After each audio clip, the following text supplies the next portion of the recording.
Flights. They are certainly impacted. It's making for a rough week of air travel. You probably have noticed if you've been at the airport this week, the continued chaos could impact your 4th of July weekend travel plans. Since last Saturday, there have been more than 8,000 cancellations. But what's really significant is the delays, nearly 43,000 of them, according to FlightAware. United had the most disruptions. Its CEO taking aim at the FAA, blaming the chaos on understaffing at the government agency. Stephanie Haynes live at DFW Airport to explain in Dallas, Texas. Stephanie, is there any truth to those claims against the FAA? Well, Adrienne, good morning. It depends on who you ask. The FAA is firing back, saying it's the airlines who do the delays and cancellations, and unions for pilots and flight attendants are blaming company leadership, saying that they need to step up. But as United points out, the FAA warned about this air traffic controller shortage going into this busy summer travel season. And so now you, the passenger, are bearing the brunt of it. Millions of airline passengers are holding out hope they will get to their destinations on time after a frustrating week of delays and cancellations throughout the country. There's no flights on any airline available. JFK, Newark, nowhere. Severe weather last weekend forced delays and cancellations, mainly in the New York region. Airlines have since bounced back, according to a tweet from Transportation Secretary Pete Buttigieg. The one exception, United, whose CEO Scott Kirby called out the FAA, saying it, quote, failed us, citing, quote, staffing issues and their ability to manage traffic.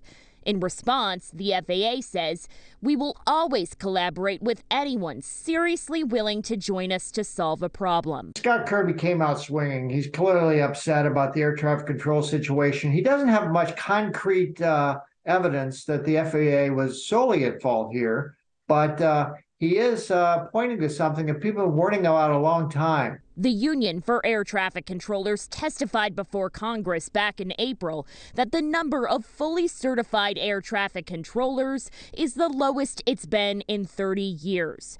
There are 1,200 fewer controllers now than a decade ago. However, the FAA disagrees and points out U.S. Department of Transportation data shows besides weather, the airlines are mainly to blame for disruptions, accounting for 38% of cancellations in 2021 and 2022.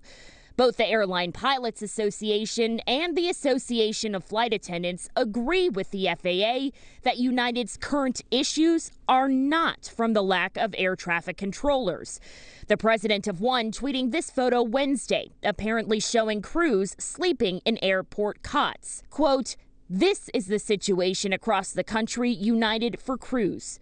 Unacceptable. Probably some internal things at United. We don't have concrete evidence yet of how much their staff shortages hurt things, but that's no doubt a factor. The solution to all this?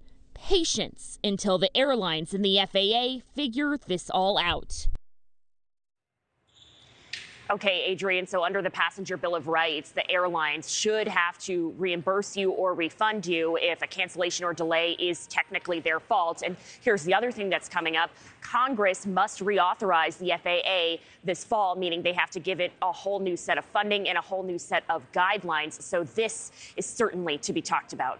Adrienne. All right, Stephanie, thank you for that reporting. Hopefully everybody gets to their destinations on time this weekend. Thank you for watching. Go to newsnationnow.com to find NewsNation on your television provider. And don't forget to click the red subscribe button below to get more of NewsNation's fact-driven, unbiased coverage.